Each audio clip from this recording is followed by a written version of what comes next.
locaux sont l'image de nos routes. Tout ce qu'ils ont fait, ce n'est que nous ramener en arrière.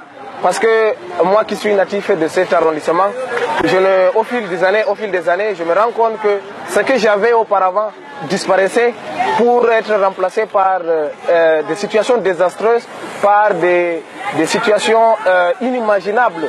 Je me pose la question de savoir si d'ici 2 ans, d'ici 4 ans, lorsque nous aussi on verra nos enfants, où est-ce qu'ils vont pouvoir vivre? Est-ce qu'ils vont pouvoir subvenir à leurs besoins?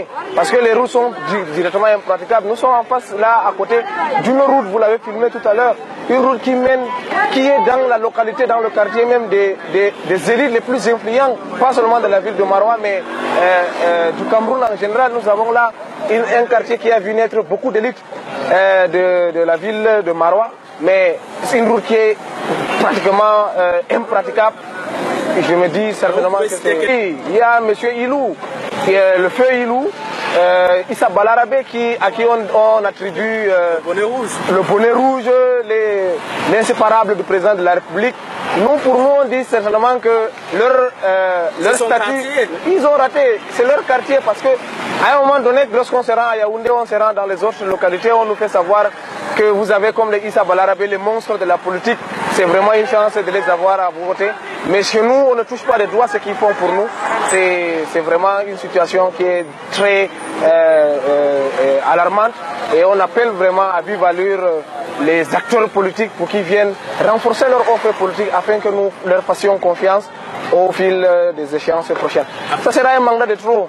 Ça sera un mandat de trop si Issa Balarabe nous demande encore de lui donner encore une confiance de plus. Je pense qu'en 36 ans, les populations de Maroua 2e et du Cameroun leur ont déjà assez donné confiance.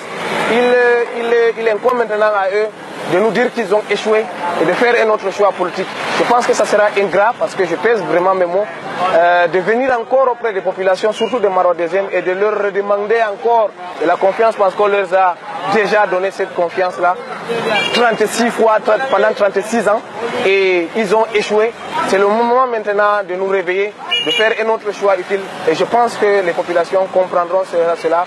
Les électeurs iront aux urnes et voteront pour quelqu'un qui va venir résoudre ces différentes difficultés. C'est le moment de changer parce que moi personnellement je me dis que les échéances électorales qui viennent ne sont pas tout simplement une occasion, ne constituent pas seulement une occasion de changer un président de la République, mais c'est une occasion aussi pour les populations de l'extrême nord de se réaffirmer, de montrer maintenant qu'ils ne sont plus les besoins d'avant des Wadjo, des moutons du nord, et qu'on achetait à 2000 francs et qu'on achetait les voix paisiblement et tranquillement. Je pense que c'est l'occasion pour l'extrême nord de racheter leur nom en faisant un vote utile et en surprenant toute la nation. Le Wadjo est réveillé. Le Wadjo est vraiment réveillé et je pense que la consécration sera d'ici peu. Je vous remercie.